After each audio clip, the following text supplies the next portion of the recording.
et concrète qui domine déjà son espace sur l'ensemble du théâtre unifié. Beaucoup d'opérations ont été menées, que ce soit en bilatéral ou en tripartite, parmi lesquelles les opérations Yeraco 1 et 2. Ces opérations ont été entièrement conçues, planifiées et exécutées par les experts de la Confédération pour stabiliser les zones d'intérêt dans le cadre d'une approche globale combinant le volet militaire et la diplomatie avec le projet de développement. Pour le volet militaire, beaucoup de bases terroristes ont été détruites.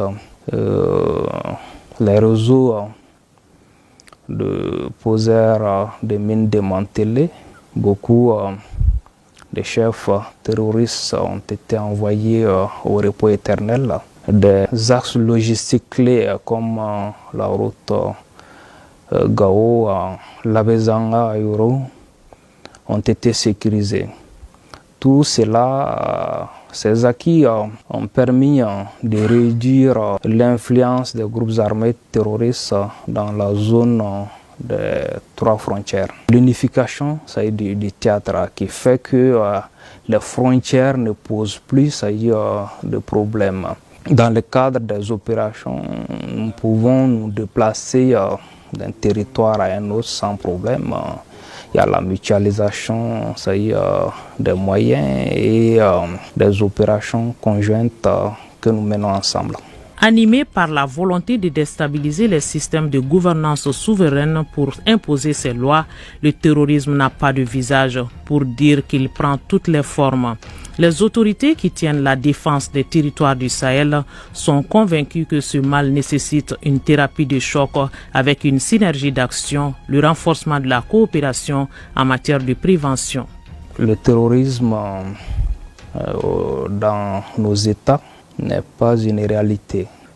C'est juste un instrument dans la main de certaines puissances pour atteindre des objectifs politiques dans nos États. Nous pouvons dire que c'est la colonisation sous une autre forme pour continuer à nous maintenir dans la dépendance et profiter de nos ressources. Comme acté lors du sommet de Niamey par les présidents Goïta, Tchani et Traoré, l'AES met en avant une diplomatie revitalisée avec de nouveaux objectifs et plus d'engagement à atteindre des objectifs communs. À ce niveau, l'on note une identité de vue pour les États du Sahel avec une seule voix lors des grands forats. Oui, sur le plan diplomatique, nous avons œuvré à mieux communiquer la vision de nos chefs d'État, à mieux communiquer les objectifs, à travailler ensemble pour mener un dialogue avec tous les partenaires qui respectent les principes qui guident notre action.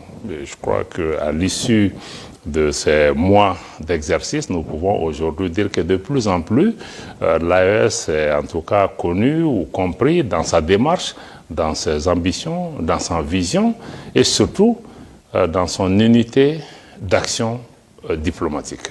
L'année dernière, il y a eu un mécanisme de coopération qui a été établi avec la Russie dans le cadre d'un partenariat entre l'AES et la Russie. C'était aussi un pas important et les ministres des Affaires étrangères de l'AES ont également été reçus par Sa Majesté le Roi du Maroc.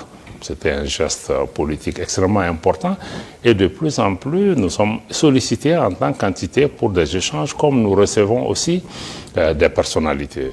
La coordination de l'action diplomatique au niveau du collège des chefs d'État, des ministres des Affaires étrangères, des missions diplomatiques et postes consulaires a permis de renforcer la position de la Confédération sur la scène internationale. Sur le plan régional, la Confédération a développé sa relation avec plusieurs pays et maintient de bonnes relations avec l'Union africaine et de coexistence avec la CEDEAO. Nous restons ouverts, nous sommes une entité à part, mais nous n'avons pas fermé la porte à un dialogue, y compris avec la CEDEAO, où il y a un cadre de dialogue. Donc, dans le principe, la porte n'est pas fermée. Naturellement, tout mécanisme d'adhésion doit obéir à un protocole décisionnel qui doit remonter au chef d'État et de gouvernement. Donc l'AES n'est pas fermée de ce point de vue. Pour le positionnement international de l'AES aujourd'hui au plan africain, dans le voisinage immédiat, nous travaillons à promouvoir des relations fraternelles, des relations sincères, des relations amicales et des relations de bon voisinage avec les pays qui nous entourent, à travailler avec les pays africains pour promouvoir l'intégration régionale et promouvoir les intérêts de nos populations et défendre l'intérêt de l'Afrique au plan africain et travailler toujours, comme cela a été notre dédicace, à la réalisation de l'unité africaine en faisant en sorte que nos organisations sous-régionales, comme l'organisation continentale, puissent se soustraire, dans certains cas, des influences et des ingérences extérieures.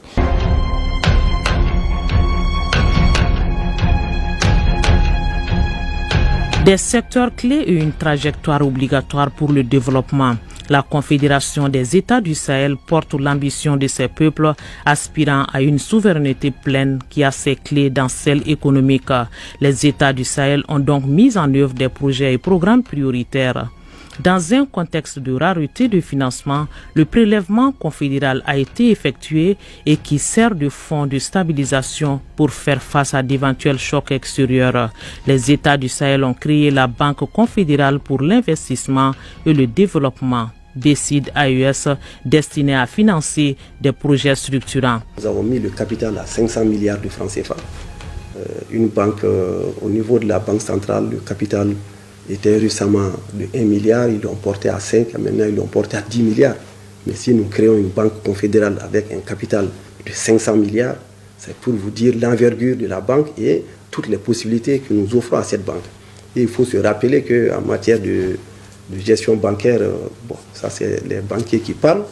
Quand on a un capital de 500 milliards, on a la possibilité de multiplier par 4 l'encours du crédit que nous pouvons faire à partir de ces 500 milliards de francs CFA.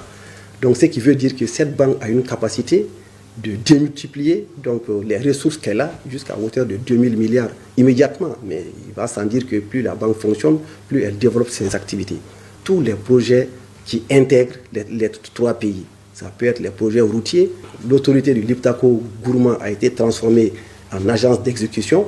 Donc c'est cette autorité, si les chefs d'État décident qu'il faut rapidement aller vers la création d'une autoroute entre les 3 pays, on évalue, ça fait 5 000 milliards, je donne un exemple. Il faut voir comment assurer le financement de ces 5 000 milliards. Nous pourrons nous appuyer sur notre banque, comme nous pourrons demander à cette banque de chercher un pool de banques dans lequel elle-même elle va prendre une participation importante. Et c'est l'ALG qui va lancer les appels d'offres, qui va suivre l'exécution de ces travaux.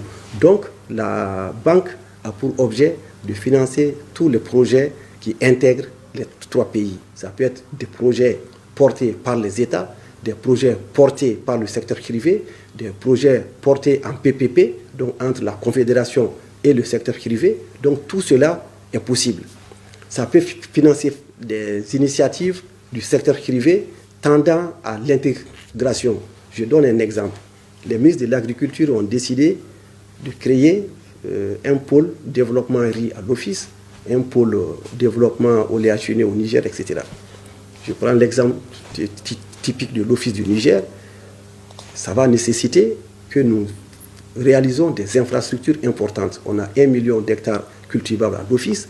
Donc il s'agit pour nous de mettre en œuvre tout ce qui est les canaux primaires, les secondaires, les tertiaires, essayer de dégager les voies pour pouvoir déplacer les récoltes, etc. Mais une fois que les États font ce genre d'infrastructure, c'est sûrement la Banque confédérale qui va peut-être réaliser et financer la réalisation de ces investissements, mais c'est le secteur privé de la Confédération qui viendra s'installer.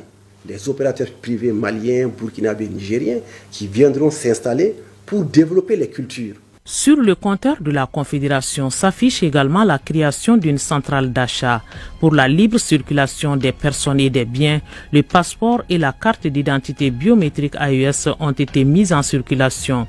Des études ont été menées pour la réalisation des infrastructures, une compagnie aérienne, un chemin de fer et une autoroute Bamako-Ouagadougou-Niamey. Des programmes sont en cours dans divers domaines: développement rural, mines, énergie, industrie, santé, éducation, enseignement supérieur, promotion de la femme, jeunesse et sport. Nous avons eu beaucoup de rencontres, notamment au niveau des ministres des Transports et des Infrastructures qui ont travaillé parce qu'on veut relier, parce qu'il faut la connectivité entre les trois États pour renforcer donc la libre circulation des biens et des personnes, qui est vraiment le cœur même de cette intégration de la Confédération.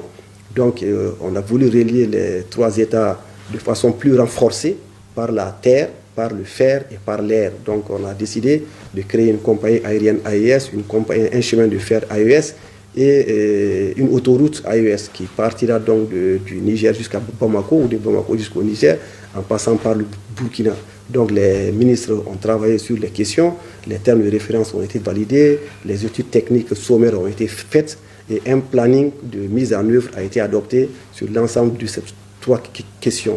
Au-delà, c'était important également au niveau des ministres de l'Éducation, des ministres de la Jeunesse, etc., de voir comment on peut encore assurer plus rapidement la mobilité des élèves, des étudiants, des enseignants, des chercheurs, comment on peut échanger les données pour que vraiment nous puissions très rapidement nous retrouver dans le même espace universitaire, scolaire. De la même façon, les ministres de la Santé, les ministres de l'entrepreneuriat, qui était la dernière activité qu'on a connue, qui était une activité majeure, parce que c'est une activité au cours de laquelle nous avons bien voulu mettre en présence tous les opérateurs, toutes les fêtières qui encadrent donc l'entrepreneuriat, que ce soit les chambres de commerce, que ce soit les entrepreneurs eux-mêmes. On les a mis ensemble et les différents ministres en charge de la question donc de l'encadrement, du suivi, de l'accompagnement, de la promotion de ce secteur se sont retrouvés. Donc il s'agit de voir comment fédérer nos énergies pour que vraiment nous puissions avoir un seul corps minier, un seul corps pétrolier et gazier pour pouvoir favoriser les investissements directs étrangers, ce qui va nécessairement avec donc des accords qu'il faut que nous trouvons sur le plan de l'harmonisation de nos politiques fiscales et autres, parce qu'il ne faut pas qu'on se crée la concurrence avec les investissements directs étrangers. Il faut que nous ayons la même vision, les mêmes textes pour pouvoir attirer de la même façon ces investissements directs étrangers. Les chefs d'État du Mali, du Niger et du Burkina Faso ont décidé de capitaliser et de valoriser les acquis de l'autorité de développement intégré des États du Liptako-Gourma au bénéfice de la Confédération AES. Courant 2026, l'autorité de développement intégré des États du Liptako-Gourma, l'ALG, va se fondre en agence d'exécution des projets et programmes de la Confédération des États du Sahel.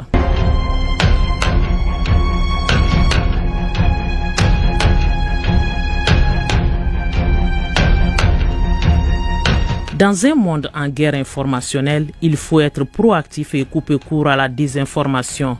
La communication devient un volet indispensable, donc un maillon essentiel de la chaîne. Des outils ont été créés pour contrer les rumeurs et faire connaître une vision authentique de l'AES. Une web TV, la télévision AES implantée à Bamako et la radio AES avec son siège à Ouagadougou, ainsi que le projet de la presse écrite qui sera basé à Niamey, au Niger. Nous avons mis une stratégie en place de communication qui nous a permis de nous donner d'abord une représentation physique en adoptant un logo en décembre 2024 ici à Bamako, en créant une web télévision, en créant aussi des plateformes et puis des sites internet qui sont accessibles à tout le monde, sur lesquels nous publions l'essentiel des informations qui sont ceux de porter nos efforts de souveraineté, de solidarité et puis de combat pour, n'est-ce pas, la magnificence de l'Afrique. Nous avons aussi travaillé pour magnifier les efforts, n'est-ce pas, de nos forces de défense et de sécurité, les efforts de notre diplomatie, et nous avons porté aussi un succès économique à tous les niveaux. Conformément aux directives de nos chefs d'État, l'AES doit se donner ses propres moyens de communication. C'est en cela qu'il y a une télévision AES, une radio d'Indé Liptako, qui veut dire la voix de l'Iptako en Fulfulde, qui sera basée à Ouagadougou, et un desk presse écrite qui sera à Niamey. Et donc leur rôle, ce serait de porter la communication de l'AES, n'est-ce pas? Ce serait d'informer nos populations, de donner la parole aux populations du Sahel et de l'Afrique libre et combattante. Ce serait aussi de porter nos objectifs. Nos objectifs sont la souveraineté, la solidarité et puis le combat pour la liberté des peuples. Nous allons faire face à toute cette guerre communicationnelle qui est menée de façon cognitive contre nos pays. Si vous voyez les messages, les narratifs négatifs reviennent de façon répétitive et de façon très structurée par des plus grandes chaînes et de façon très pointue et à dose homéopathique, vraiment pour pouvoir tromper nos populations, pour pouvoir vraiment désinformer nos populations. Donc la chaîne AES va s'occuper de tout cela et en mettant vraiment une information saine et propre à la disposition de nos populations. Les télévisions nationales des 3 pays, dans une dynamique d'échange de programmes et de pages spéciales de l'AES fournies dans les grandes éditions, vont maintenir le cap en épaulant la télévision et la radio AES dans un esprit de complémentarité. Les télévisions nationales vont toujours rester dans leur rôle de chaîne nationale, de principaux éléments officiels de communication de leurs États respectifs. La télévision AES sera une chaîne de la Confédération de l'Alliance des États du Sahel. Et elle va publier des informations allant dans ce sens, et ce qui ne la mettra pas à l'abri de communiquer aussi des informations internes. Mais ce dont je peux vous rassurer ici, elle viendra en complément et elle va collaborer avec les chaînes nationales et ne sera pas du tout antagonique avec elles. Des projets et programmes qui se poursuivront avec une architecture juridique qui va s'adapter et évoluer selon les besoins du terrain. Les prochains mois seront décisifs pour consolider ces acquis. Je suis persuadé que notre confédération continuera à progresser sur la voie de la stabilité et de la prospérité. Nous ne pouvons compter que sur nous-mêmes. Nous sommes sortis du paradigme de toujours faire appel à l'extérieur, de toujours pleurnicher, attendre que les autres viennent faire le travail à notre place. Nous sommes dans des contextes géopolitiques extrêmement tendus, extrêmement difficiles, marqués par des rapports de force. Il est important que nous comptions d'abord sur nous-mêmes, pour la sécurité, pour le développement, pour les autres questions. L'addition à la liste des acquis de la présidence malienne de l'AES en une année est la session confédérale des parlements des États du Sahel. La 3e instance de la Confédération après le collège des chefs d'État et les sessions des ministres. 2 sessions d'une durée de 21 jours chacune seront organisées par an. La Confédération sous la présidence malienne a pris son envol avec une identité, des actions de développement et une voix qui résonne au plus grand fora. La destinée du Sahel tracée donc avec un cachet au quai du peuple AES